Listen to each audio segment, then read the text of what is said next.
الله الرحمن الرحيم. الحمد لله رب العالمين، والصلاة والسلام على رسوله الأمين.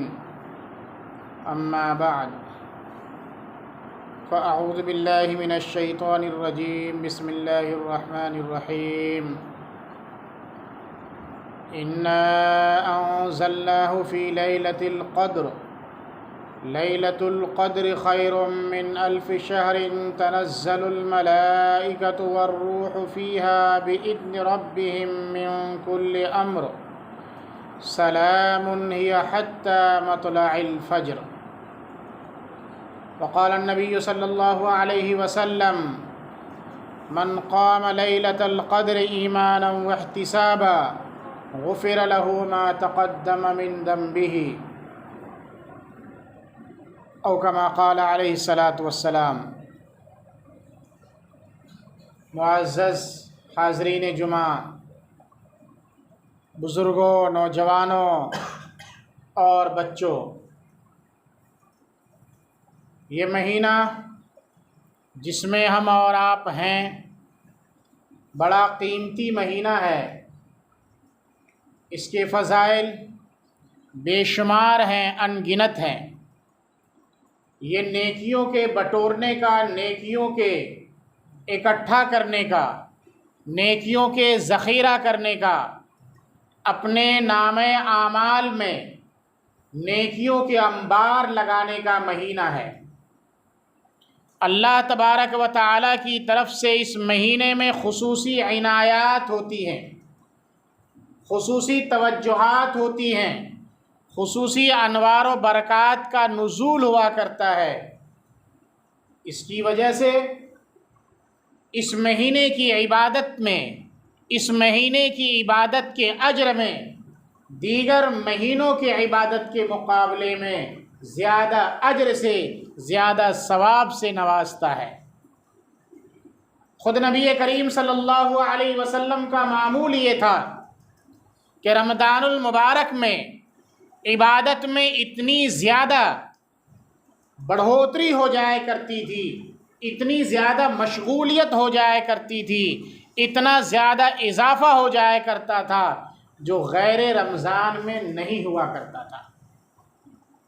اور تو اور جب یہ اخیر عشرہ، آخری 10 دن شروع ہو جاتا تھا تو نبی کریم صلی اللہ علیہ وسلم کے معمولات میں غیر معمولی تبدیلی آ جایا کرتی تھی. حدیث شریف میں آتا ہے: شد میزرہ وایقظ لیلہ وایقظ اہلہ واحیا لیلہ، کہ نبی کریم صلی اللہ علیہ وسلم کا معمول یہ تھا کہ جب آخری 10 دن شروع ہوتا تو اپنے دیہاتی زبان میں کہیے کمر کس لیا کرتے تھے. شد میزرہ، ازار باندھ لیا کرتے تھے، کمر کس لیا کرتے تھے، یعنی اپنے آپ کو عبادت کے لیے مکمل فارغ اور تیار کر لیا کرتے تھے. وَأَيْقَظَ أَهْلَهُ، تنے تنہا یہ عمل نہیں کرتے تھے، اپنے بیوی، بچے، گھر والے سب کو بیدار کیا کرتے تھے کہ ان کی مخصوص راتوں میں عبادت کرو. وَأَحْيَا لَيْلَهُ، اور پوری پوری رات عبادت کیا کرتے تھے. یہ جو اخیر عشرہ چل رہا ہے، 2 دن اس کے گزر گئے، تیسری رات 23 کی رات آنے والی ہے. حدیث شریف میں آتا ہے کہ نبی کریم صلی اللہ علیہ وسلم نے فرمایا: تحروا لیلۃ القدر فی العشر الاواخر من رمضان، کہ رمضان المبارک کے اخیر عشرے میں آخری 10 دنوں میں شب قدر کو تلاش کرو. اور ایک دوسری حدیث میں آتا ہے فی وتر، کہ طاق راتوں میں، بے جوڑی راتوں میں اسے تلاش کرو. یعنی کہ 21 کی رات جو گزر گئی، ابھی ایک ہی رات گزری ہے، آنے والی رات 23 کی رات ہے. ایک رات چھوڑ کر کے ایک رات بے جوڑی رات آئے گی، تو آنے والی رات 23 کی ہے. پھر اس کے بعد 25 کی رات آئے گی، 27 کی رات آئے گی، اور آخری رات 29 کی آئے گی.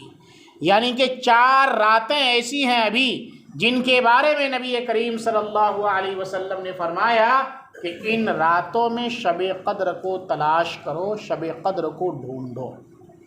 شب قدر کوئی گمشدہ چیز ہے، ایک طرح سے یوں سمجھ لیجیے، آدمی کا کوئی قیمتی سامان، کوئی قیمتی چیز جب کھو جاتی ہے تو اس کے پیچھے کتنی محنتیں کرتا ہے، لوگوں سے دریافت کرتا ہے، معلومات کرتا ہے، اس کے لیے ایڈورٹائز کرتا ہے، تشہیریں کرتا ہے۔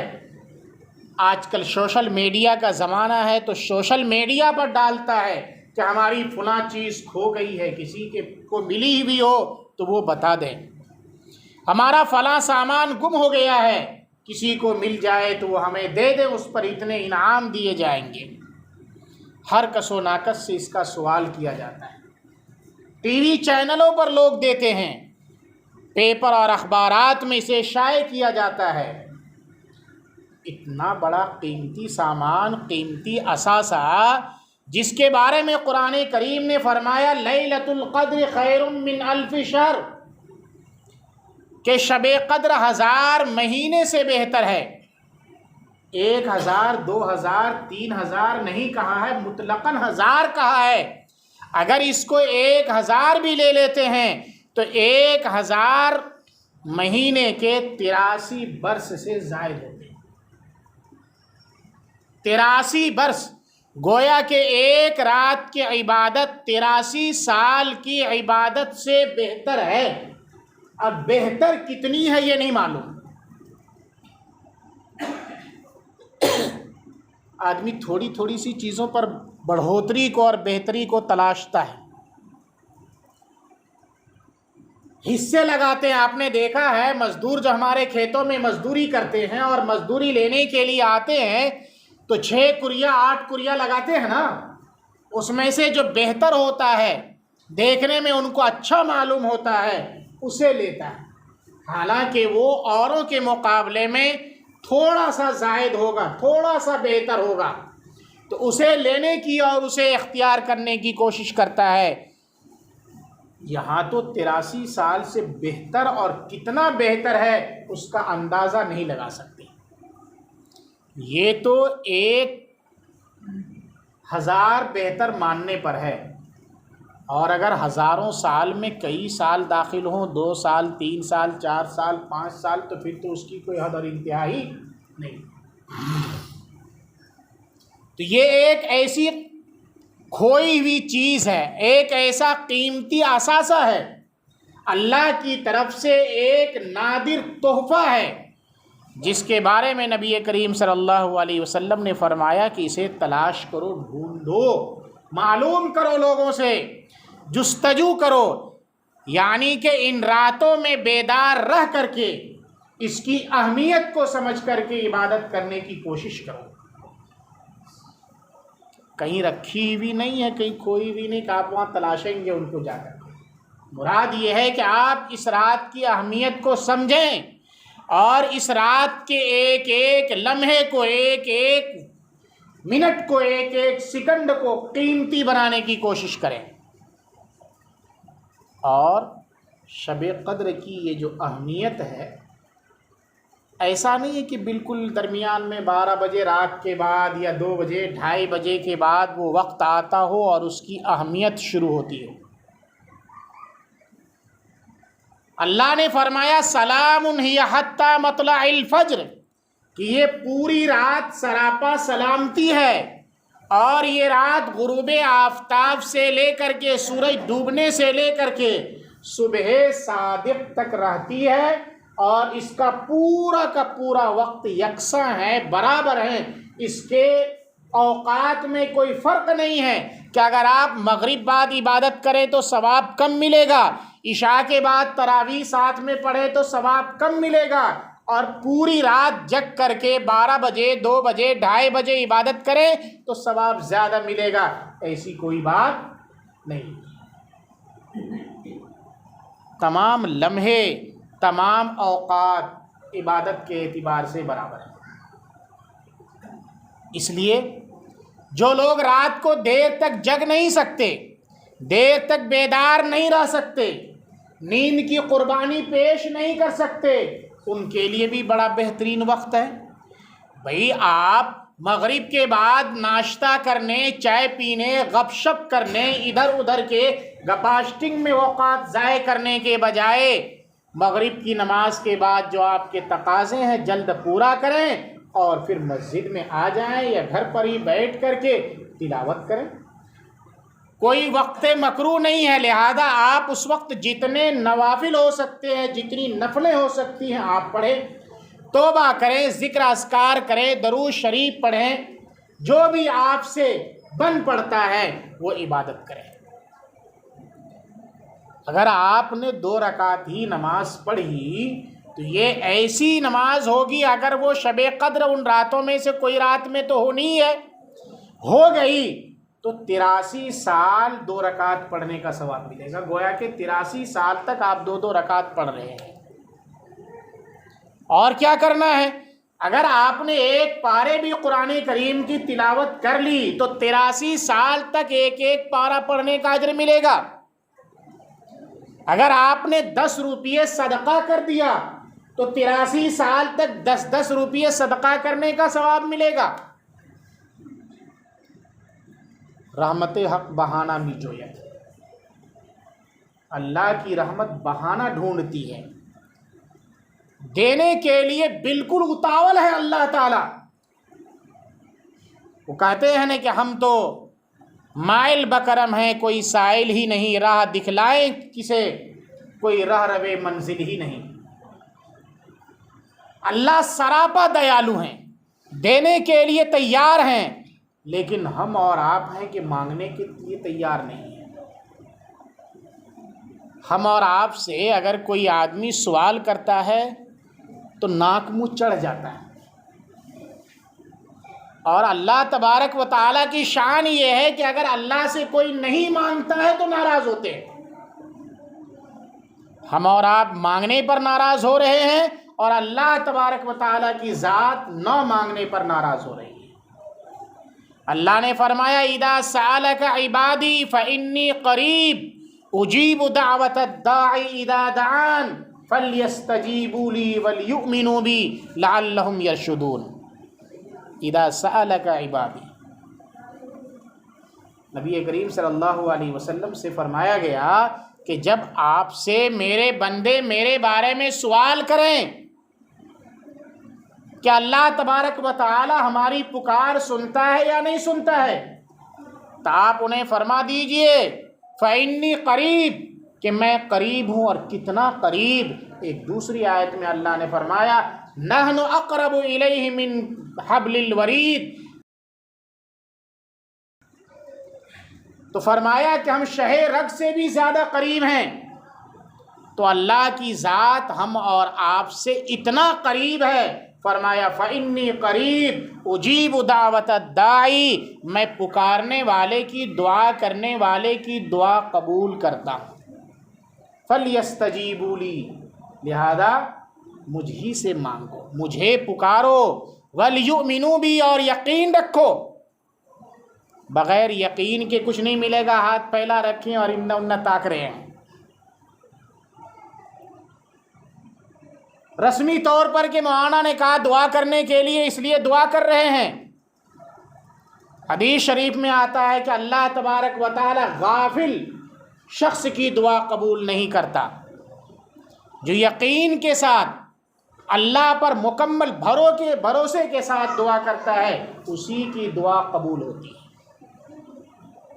دعا کرنے کا بہترین انداز کیا ہے؟ ہر گھر میں اس کا تجربہ ہوتا ہے۔ چھوٹے چھوٹے بچے دیکھتے ہیں نا، دن میں 2 مرتبہ 3 مرتبہ پیسہ مانگتے رہتے ہیں۔ کتنے اصرار سے وہ بچے پیسہ مانگتے ہیں، باپ کا ماں کا دل یقینی طور پر نہ چاہتے ہوئے بھی پسیج جاتا ہے، نہ دینے پر بھی، تھپڑ مارنے کے بعد بھی، بھگانے کے بعد بھی وہ بچہ بار بار اصرار کرتا رہتا ہے اور الہا کے ساتھ چمٹ کر کے ماں باپ سے پیسے مانگتا ہے۔ نتیجہ یہ ہوتا ہے کہ ماں باپ راضی ہو جاتے ہیں۔ اور مثال دیکھ لیجیے، ہم میں سے اکثر لوگ سفر کرتے رہتے، اسٹیشنوں پر جاتے ہیں، مانگنے والے کو دیکھتے ہوں گے، چھوٹے چھوٹے بچے آ جاتے، 10 روپے دے دیجیے، آپ منہ ادھر پھیر لیتے وہ واپس ادھر آتا ہے، پھر آپ منہ پھیر لیتے واپس ادھر آتا ہے۔ اس طریقے سے وہ آپ کو اتنا مجبور کرتا ہے کہ آپ انہیں یقینی طور پر کچھ نہ کچھ نکال کر کے دے دیتے، جان چھڑانے کی کوشش کرتے ہیں۔ یہاں تو اللہ کی ذات ایسی نہیں ہے، لیکن مانگنے کا ڈھنگ چاہیے، مانگنے کا طریقہ چاہیے۔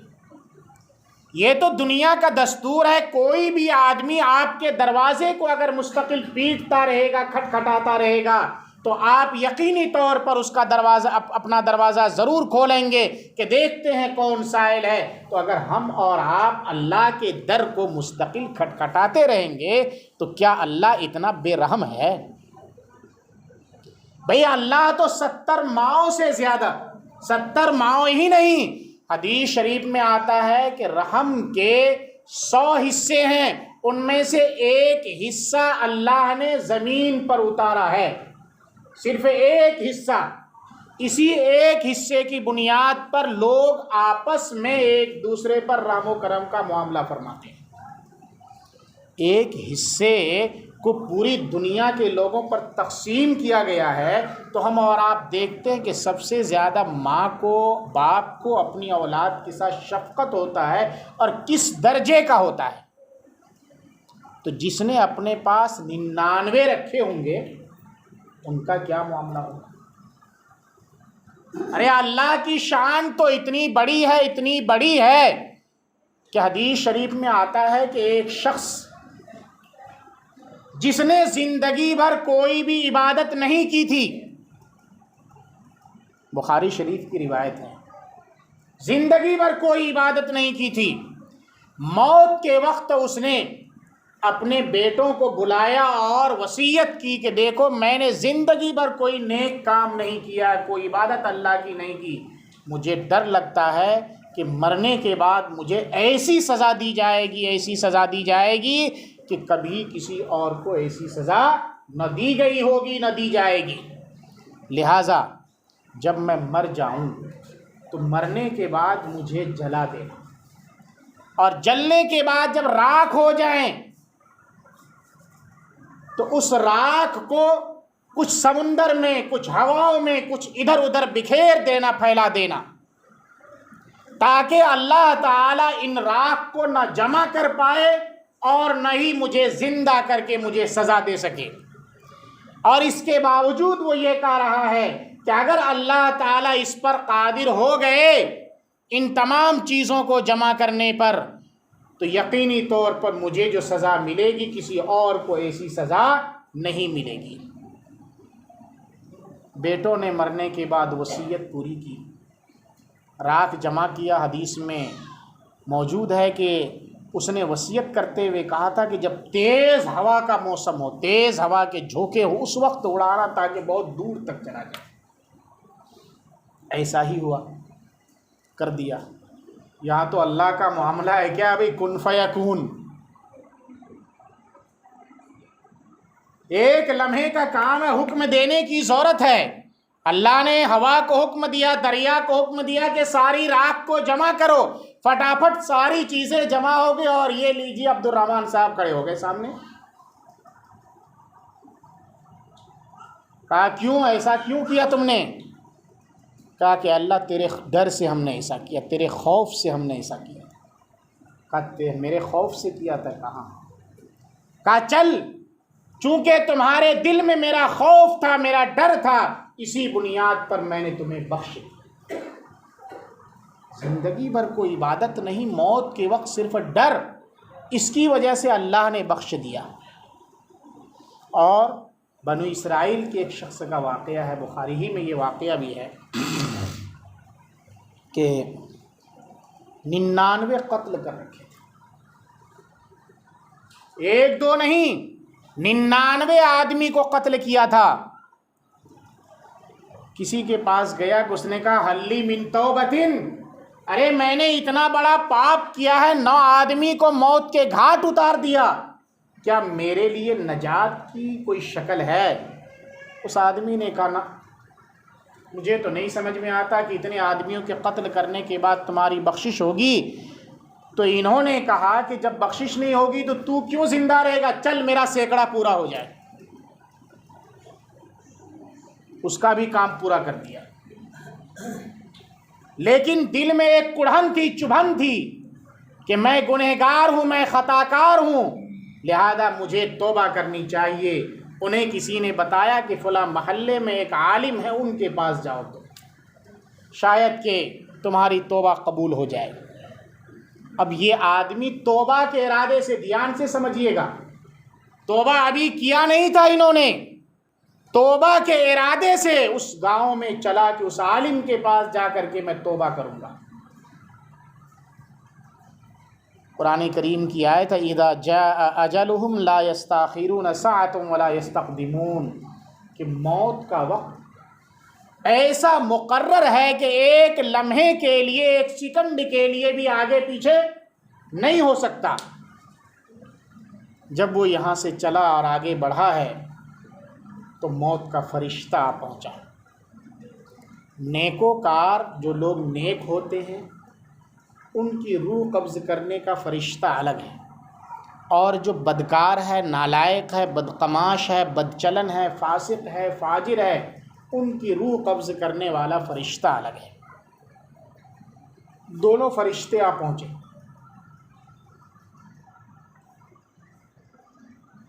بدکار کی جو روح قبض کرتا ہے وہ فرشتہ کہہ رہا ہے کہ اس نے 100 قتل کیے ہیں، اس کی روح میں قبض کروں گا اور ایسی سختی ان کے ساتھ کروں گا کہ آج تک کبھی ان کے ساتھ ایسی سختی نہیں کی ہوگی۔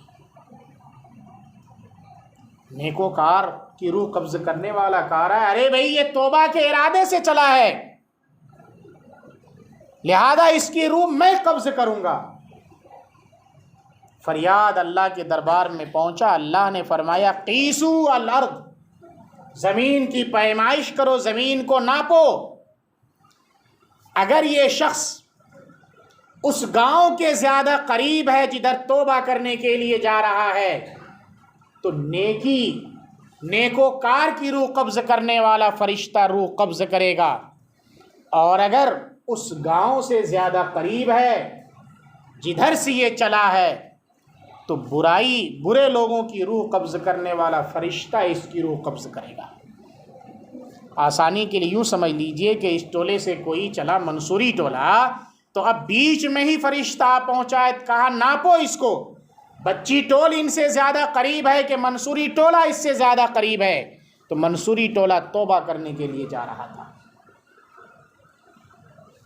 سارا معاملہ تو اللہ کے اختیار میں ہے۔ اللہ نے منصوری ٹولے والی زمین سے کہا کہ بھئی ادھر سرک جا اس آدمی کی طرف، اور بچی ٹول والی زمین سے کہا کہ تھوڑا کھسک جا۔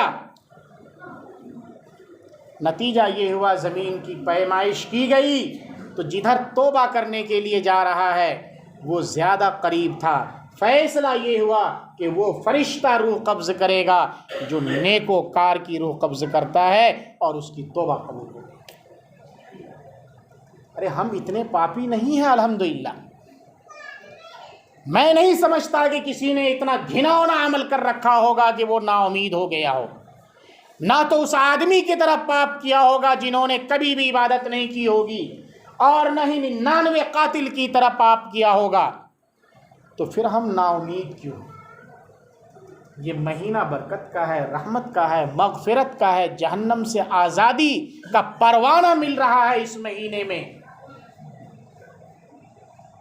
تو ہمیں چاہیے کہ ہم لینے کے لیے آئیں، اور اگر ہم بڑھیں گے نہیں تو ظاہر بات ہے کہ نامراد، خائب اور خاسر ہوں گے۔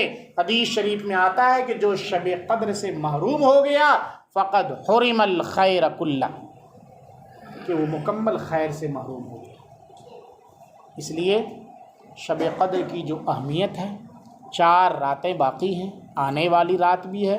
میں یہ نہیں کہتا کہ آپ پوری رات جگیے، حالانکہ پوری رات جگنا بھی آسان ہے۔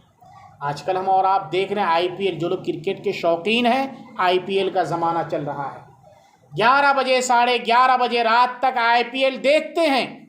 یہاں تھوڑی دیر 1 گھنٹہ مشکل سے 8 بجے تراویح، 9 بجے تراویح ختم ہو جاتی ہے، 7:45 بجے جماعت شروع ہوتی ہے، عشاء کی نماز سے لے کر کے تراویح تک مشکل سے کبھی 50 منٹ، کبھی 55 منٹ، اور بہت تو بہت 1 گھنٹہ لگتا ہے۔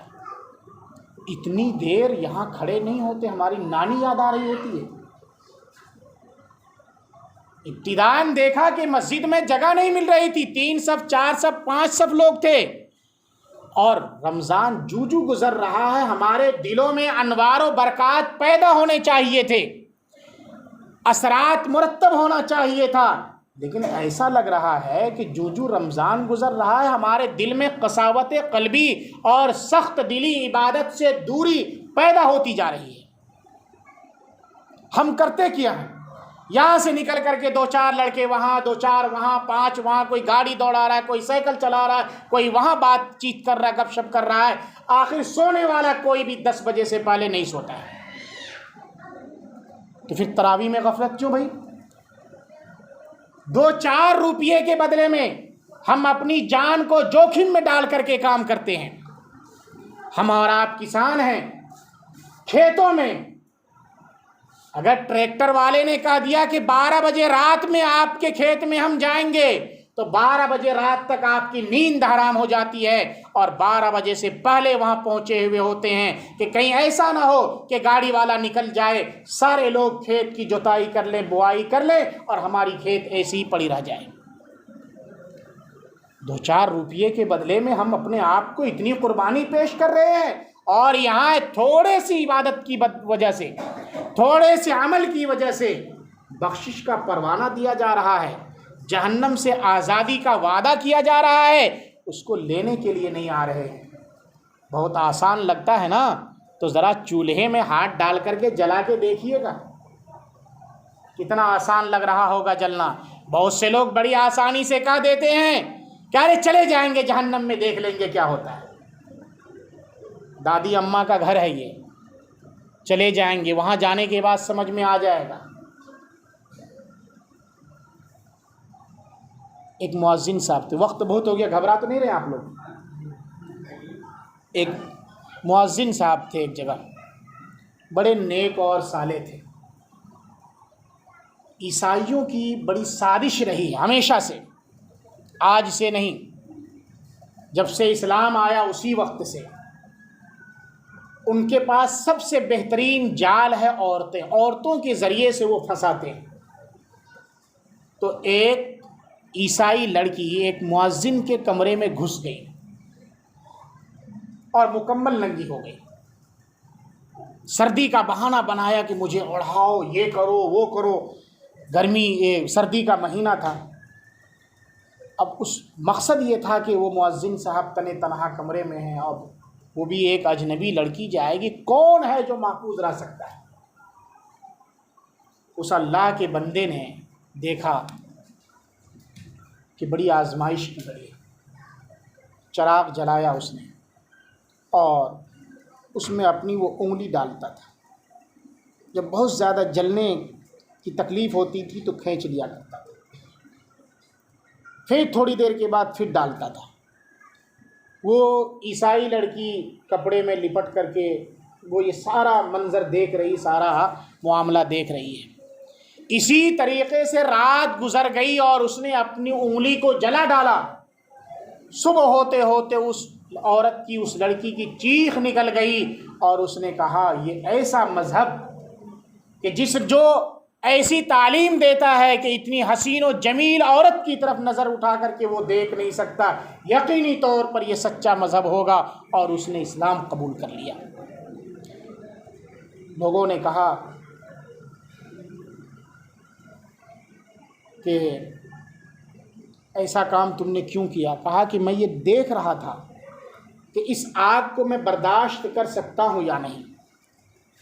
دنیاوی آگ کے مقابلے میں جہنم کی آگ 70 گنا زیادہ سخت ہے، تو اس دنیاوی آگ کو میں برداشت کر سکتا ہوں یا نہیں؟ اگر میں اس آگ کو برداشت نہیں کر سکتا تو اس سے 70 درجہ جو زیادہ گرم آگ ہوگی اسے میں کیسے برداشت کر سکتا؟ تو تکلیف برداشت اس وقت آدمی کر پاتا ہے جب کہ اس چیز کی اہمیت، اس چیز کی قدر دل میں بیٹھتی ہے۔ ہمارے دلوں میں زمین، جائیداد، کھیتی باڑی کی کیسی اہمیت ہے، ایک ایک انچ کے لیے جھگڑتے ہیں۔ کھٹا یہاں گڑ رہا ہے، تھوڑا سا آگے بڑھ رہا ہے، ٹیڑھا ہو گیا، نہیں بنانے دیں گے چاہے جو ہو جائے۔ ایسا لگ رہا ہے کہ زندگی بھر وہ یہیں رہے گا، مرے گا ہی نہیں، قیامت تک یہیں رہے گا، جبکہ موت کا ٹھکانہ نہیں ہے۔ اس چیز کی اہمیت کو ہم سمجھتے ہیں، زمین کی اہمیت کو، مال و دولت کی اہمیت کو ہم سمجھتے ہیں، تب جا کر کے ہم اس کے لیے مر مٹتے ہیں، اور عبادت کی اہمیت کو ہم نہیں سمجھتے۔ اگر ہمیں یقینی طور پر عبادت سے عشق ہو جائے اور جنت اور جہنم کی حقیقت کو سمجھ لیں، اللہ کی حقیقت کو ہم سمجھ لیں، تو یقینی طور پر ہم بھی ویسے ہی عبادت کرنے لگ جائیں جیسے کہ صحابہ کیا کرتے ہیں۔ ایک اور مثال، ابھی ہم گیہوں کاٹ رہے ہیں، بلکہ کٹ گیا گیہوں میں پانی دینے کا جو موسم ہوتا ہے دسمبر کا ہوتا ہے نا۔ دسمبر میں کتنی زبردست سخت سردی ہوتی ہے، آدمی ٹھٹر جائے۔ اس میں اگر موٹر والے نے آپ کو ٹائم دیا کہ بھئی بھنسرے آپ کو پٹائیں گے پانی، تو اسی وقت نہ جاتے ہیں۔ اور یہاں فجر کی نماز میں آنے کے لیے نانی یاد آنے لگتے ہیں، بہت ٹھنڈی لاگے تیرے سویدھ کے لیے، ٹھنڈا پانی سے وضو کرنے میں حالت خراب ہو رہی ہے، جبکہ سارے اسباب اور سارے وسائل ہمارے پاس موجود ہوتے ہیں۔ اہمیت، قدر کو سمجھیے، تبھی جا کر کے کوئی چیز آدمی آسانی سے کر سکتا ہے۔ اگر اس کی اہمیت کو ہم سمجھ لیں تو یقینی طور پر اس کے لیے جتنے بھی وسائل ہمیں اختیار کرنے پڑیں گے بہت ہی آسان ہوگا۔ صحابہ نے یہ سارا کچھ کر کے دکھایا، تبھی تو انہوں نے اپنے آپ کو ایسا پیش کیا کہ دنیا اس کی نظیر پیش کرنے سے قاصر ہے۔ اللہ تبارک و تعالی ہمیں اس گنے چنے چند دن جو باقی رہ گئے ہیں اس کی قدر کرنے والا بنائے، جو 5 دن 6 دن 7 دن جو بھی ہیں اس کی اہمیت کو سمجھیں، جو 4 راتیں باقی رہ گئی ہیں اس میں خوب خوب عبادت کریں، اور جو ہمارے گناہ ہیں اللہ کے سامنے میں رو کر کے گڑ گڑا کر کے اپنے آپ کو گناہوں سے پاک صاف کروا لیں، ورنہ حدیث میں بڑی سخت وعید آئی ہے کہ رمضان کا مہینہ گزر جائے اور اپنے آپ کی بخشش نہ کروائے، تو نبی کریم صلی اللہ علیہ وسلم نے حضرت جبرائیل علیہ السلام کی بد دعا پر آمین کہی ہے۔